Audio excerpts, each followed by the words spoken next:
nous sommes invités à mener notre vie entière dans la prière. Il n'est pas question ici de rester toute sa vie à prier pour une situation quelconque, comme il nous est régulièrement prêché. Non, mais plutôt de prier durant toute son existence, sans toutefois oublier de prier pour les autres, et ceci dans l'esprit. Nos prières doivent être dictées par le Saint-Esprit afin de pouvoir marcher dans la volonté du Seigneur. La prière ne doit pas être un devoir apparent, mais volontaire, faite avec l'Esprit pour la gloire du Père très saint et non pour la gloire du monde. L'apôtre Paul connaissait exactement la faiblesse qui anime l'homme vis-à-vis de sa propre convoitise charnelle. Et que, aussi longtemps que l'homme habite dans cette tente qui est notre chair, il devrait être exposé à une faiblesse qui lui pouvait être soutenue que par la puissance de l'Esprit de Dieu. Et que l'existence adéquate du diable, ou encore appelé malin, qui n'a ni repos, ni pitié, ni recul, se contentant de chaque seconde libre pour implanter son venin, ne donne aucune chance à l'homme sans une vie de prière. C'est la raison à laquelle Paul exhortait une vie persévérante dans la prière, ainsi que le Seigneur lui-même l'a recommandé. C'est une vie persévérante dans la prière, mes frères et sœurs. Ça n'a rien à y voir de la persévérance de la prière au niveau d'une demande, d'une requête. Un enfant de Dieu qui se lâche dans la prière est directement exposé au mal. Dans Ephésiens 6:12, nous lisons ceci: car nous n'avons pas à lutter contre la chair et le sang, mais contre les dominations, contre les autorités, contre les princes du monde de ténèbres, contre les esprits méchants dans les lieux célestes. Donc, c'est pas vraiment nous, êtres humains, devant un être humain que la lutte se pose. La lutte se pose au niveau des esprits. Donc, ce n'est que la prière qui te fait entrer dans le monde des esprits pour pouvoir combattre avec les esprits. Le plus souvent, on se tiraille entre nous. Les disputes par-ci, les haines par-là. Nous ignorons que toute la peine que nous nous donnons n'est que vaine. Nous ne comprenons sûrement pas ce que ce paragraphe veut vraiment nous enseigner par là. Ceci veut tout simplement dire que quelle que soit la personne qui cherche à te faire du mal ou qui te fait du mal, quelle que soit la nature de ce mal, comprends que ce dernier n'est qu'un outil que le malin utilise. Et son ignorance ne lui permet pas de le comprendre, ni le voir. Mais toi qui as reçu la grâce de comprendre ces choses-là, ne tiens pas rancune à celui-ci, sinon prie pour lui. Prie tout simplement pour lui, afin qu'il soit délivré au nom du Seigneur Jésus-Christ. La chair et le sang est l'être humain qui se présente devant toi en personne. Mais c'est pas avec cette personne que tu as à combattre. Cette personne ne sait même pas ce qu'il fait. Du moment où nous comprenons ces choses, il nous sera aussi facile de pardonner. Et nous savons tous qu'en pardonnant, que nous serons aussi pardonnés. Toutefois pardonnés, nos prières sont aussi exaucées. Pardonne-nous nos offenses, comme nous aussi nous pardonnons à ceux qui nous ont offensés. Matthieu 6:12. Donc ne cherche pas à aller demander un pardon auprès de Dieu si tu ne connais pas pardonner ton prochain. Et le secret du pardon vis-à-vis de ton prochain, c'est de comprendre que c'est même pas lui qui te fait le mal qui est en train de se produire. Donc quand tu prends déjà ça, tout ce que tu cherches à faire, quelqu'un se tient devant toi. Tu passes par ici, il est devant toi. Tu entres par là, il est là. Ne te casses même pas la tête, ne t'occupe même pas de cette personne-là. C'est que tout ce qu'il peut chercher à faire, toi prie tout simplement Dieu pour que Dieu lui fasse aussi voir la lumière. Parce que cette personne, c'est, comment les Allemands appellent, un Opfer, une victime, voilà. Une victime tout simplement. Alors, on se posera la question comment arriver à ce degré. Lisons encore dans Ephésiens 6 au verset 13. Paul dit, C'est pourquoi prenez toutes les armes de Dieu afin de pouvoir résister dans les mauvais jours et tenir ferme après avoir tout surmonté. Ici, l'apôtre Paul parle des armes, mais je crois qu'il eut une mauvaise interprétation parce que les armes, il n'y en a pas plusieurs. Il y a une seule arme avec plusieurs outils ou encore pièces. L'arme, c'est la parole de Dieu. Et dans la parole, tout est enfermé. Connaître la parole, c'est se munir de tous les éléments nécessaires du combat.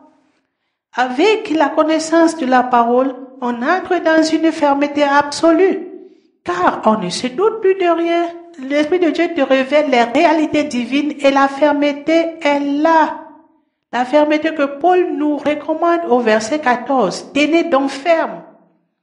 Et voici qu'au verset suivant, il nous cite les éléments de l'arme. Ayez à vos reins la vérité pour ceinture. Revêtez une cuirasse de la justice. Mettez pour chaussure le zèle que donne l'évangile de paix. Prenez par-dessus tout cela le bouclier de la foi avec lequel vous pourrez éteindre tous les traits du malin. Prenez aussi le casque du salut et l'épée de l'esprit qui est la parole de Dieu. C'est clair. C'est vraiment clair. Est-ce que nous comprenons ça? Je ne sais pas si nous comprenons cela. Quand on nous parle, par exemple, de se revêtir d'une cuirasse de justice et à vos reins la vérité pour ceinture, si tu passes toute ta vie à vivre dans la vérité, tu vas trembler devant qui? Parce que quand tu manques quelque part, tu as peur que quand on va découvrir le mensonge, te voilà. Tout est en l'air. Mais quand tu dis, moi, que la vérité, la lumière, même si on me tue, je marche selon la vérité. Le malin ne viendra jamais, jamais et jamais te manipuler parce qu'il sait que tu es droit. Il faut jamais aller comploter quoi que ce soit. Reste dans ta justice. Dis que ce qui est nécessaire, ce qui est vrai, ce qui se trouve dans la lumière. Ne murmure pas derrière qui que ce soit. Aime tout le monde.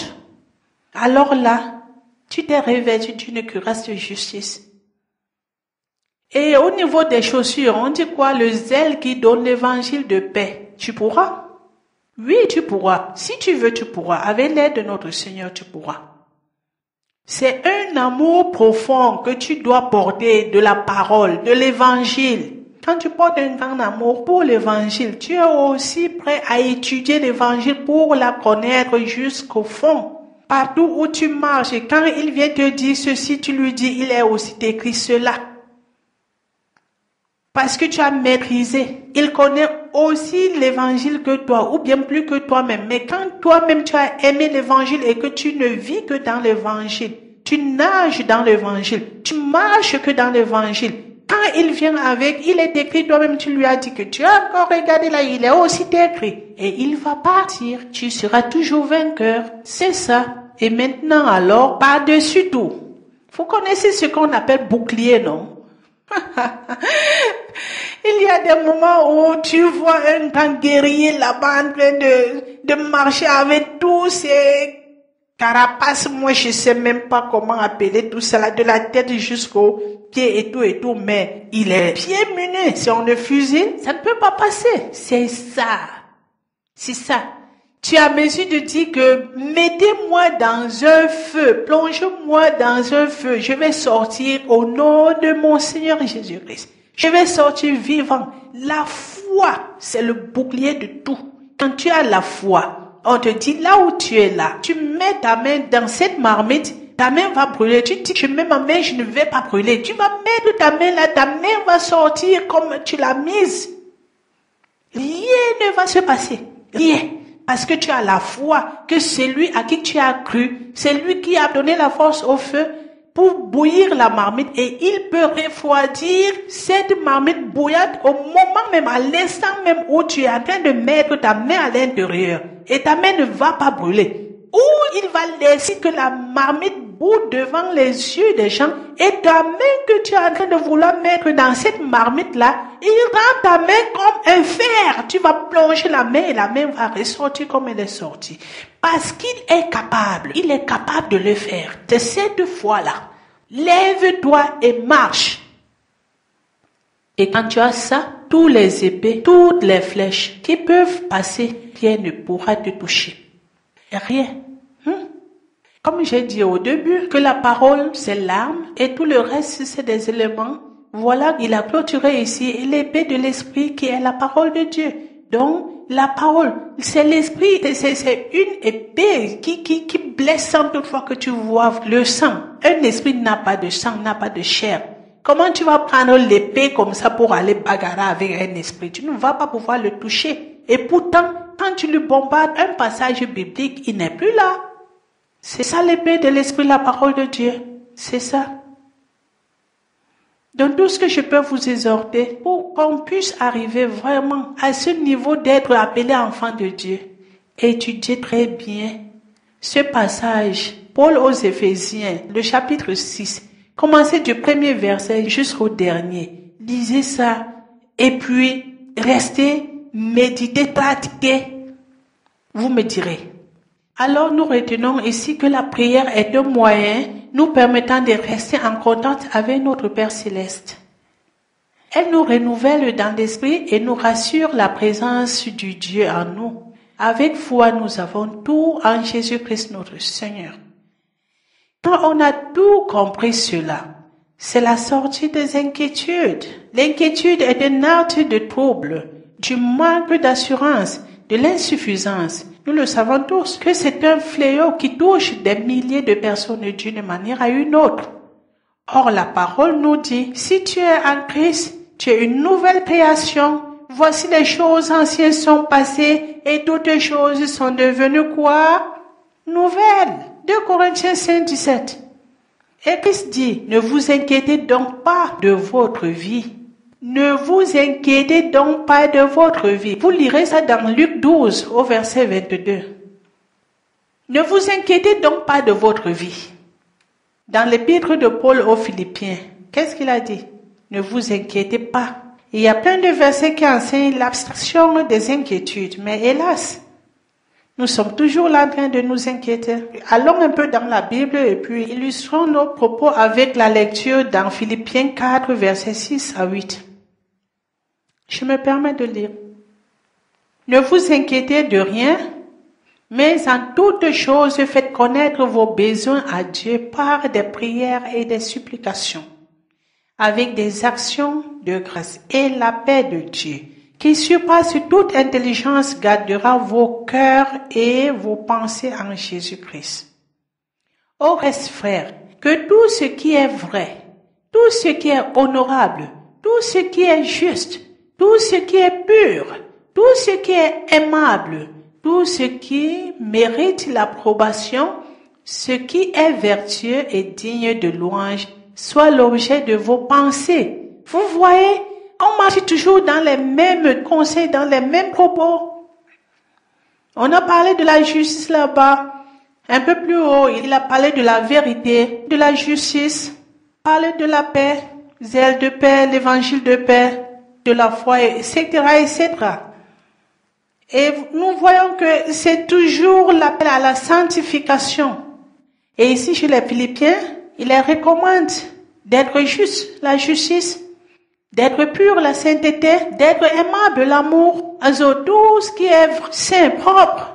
Si tu marches selon toutes ces conditions-là, si tu as toutes ces conditions dans ta vie,